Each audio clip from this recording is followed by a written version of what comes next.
Weithiau, rydyn ni'n meddwl mae Iesu'n marw ar y groes ydy diwedd y stori Gristnogol. Ond na, mae'r hanes yn symud ymlaen wedi'r croesholio, ac rydyn ni eisiau canolbwyntio ar yr atgyfodiad yn y ffilm hon.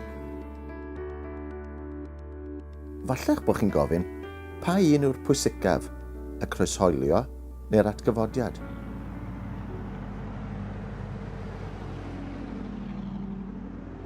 Mae llawer ohono ni wedi hedfan mewn awyren, ond pa adain oedd y pwysicaf? Yr un ar y chwith, neu'r un ar y dde? Wel, mae'r ddwy yn oll bwysig, dydyn. Ac wrth greu tecstilau o bob math, mae'r un gwerth i'r edau sy'n mynd i fyny ac i lawr, a'r edau sy'n rhedeg ar draws. Mae angen y ddau i greu'r patrwm perffaith. Mae croeshoeliad a marwolaeth Iesu a'i atgyfodiad yn ddwy ochr o'r un geiniog. Mae'r ddau yn hollol hanfodol a chanolog i'r ffydd Gristnogol.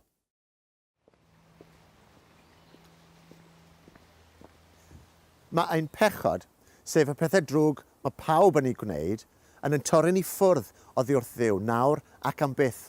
Yn debyg i fel mae'r nantfach yma yn rhwystro ni rhag cyrraedd yr ochr arall. Rydyn ni angen pont, a'n pont ni at Dduw ydy marwolaeth Iesu ar y groes, oherwydd heb hwnna does dim gobaith am fyddeiant a pherthynas iawn gyda Duw. Ar y groes fe osodwyd pechodau pawb ar Iesu, a fe oedd yr aberth perffaith.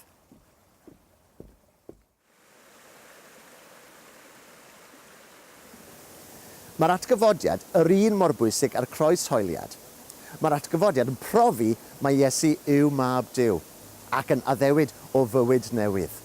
Mwy o fywyd na sydd yn y rhaeadr yma hyd yn oed.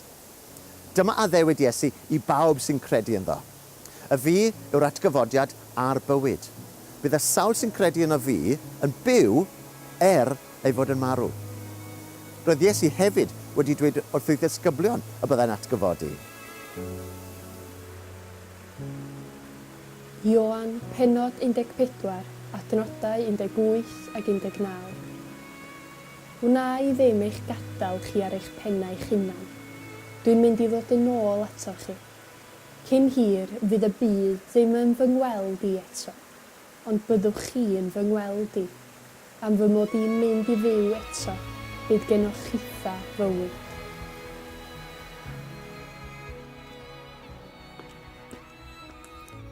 Pa wahaniaeth mae'r ffaith fod Iesu'n fyw yn gwneud?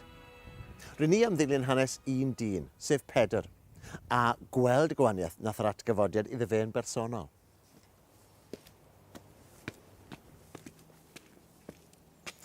Awn ni nôl i'r swper olaf. Yn ystod y swper ola, roedd Pedr mor hyderus, mor barod i anghytuno gyda Iesu hyd yn oed.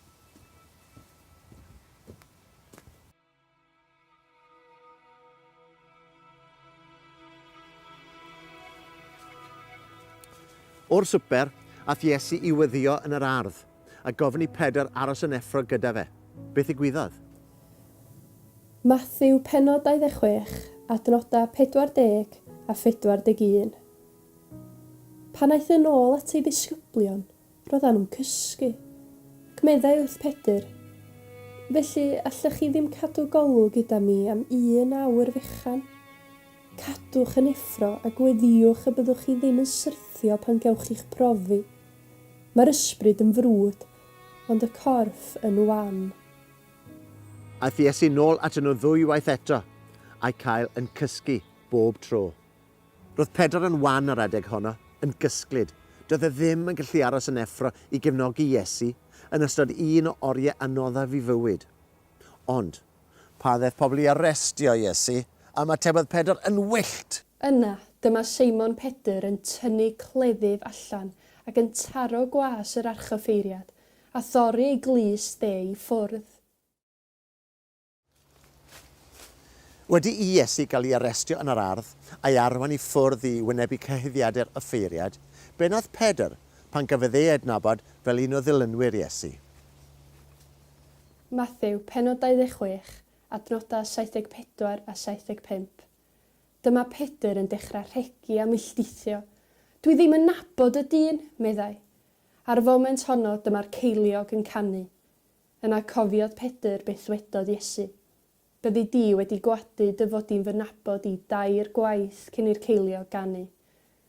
Aeth allan yn beichio crio. Roedd Pedr lan a lawr, yn hyderus, yn llwfr, yn wyllt, yn ofnus ac yn siomedig yn fe ei hun yn beichio crio. Y gwir yw, doedd dim un o'r disgyblion yn deall pwy oedd Iesu na beth yn digwydd, fod Iesu wedi dweud wrthyn nhw nifer o weithiau. Roedd Pedr wedi treulio amser gyda'r Iesu. Roedd wedi gweld e'n gwneud gwirthio rhyfeddol.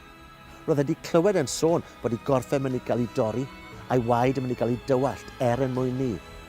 Ond, doedd dim byd wir yn gwneud sens nes yr atgyfodiad.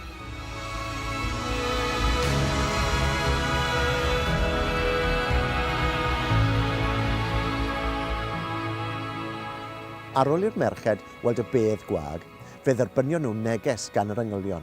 Iddyn nhw fynd a dweud y newyddion da wrth y disgyblion, ac wrth Pedr yn benodol. Roedd ymateb Pedr yn nodweddiadol o'i gymeriad. Fe redodd at y bedd, plygodd i mewn i weld y bedd gwag ar wahân i strybedi o liain. Gadawodd y bedd, methu'n lan a deall beth oedd wedi digwydd. Roedd Pedr dal mewn dryswch. Beth oedd wedi digwydd? Pwy oedd yr Iesu yma, yr hwn a fi farw ar y groes?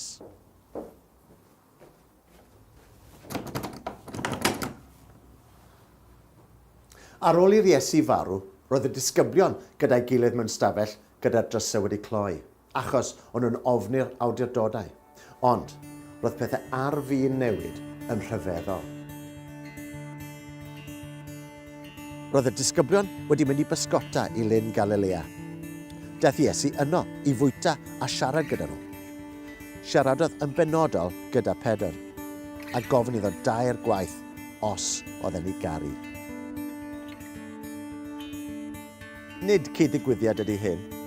Cafodd Pedr gyfle 2 gwaith i brofi ei fod yn caru'r arglwydd Iesu. Cafodd gyfle i ddechrau o'r newydd ar ôl iddo fe ei wadu 2 gwaith. Cafodd waith newydd hefyd, ond gofalu am bobl Dduw a'i dysgu. Fe newidiodd Pedr yn llwyr wedi iddo fe ddeall mae Iesu oedd mab Duw a chael cyfarfod ar Iesu byw unwaith eto. Yr atgyfodiad brofodd hynny iddo fe.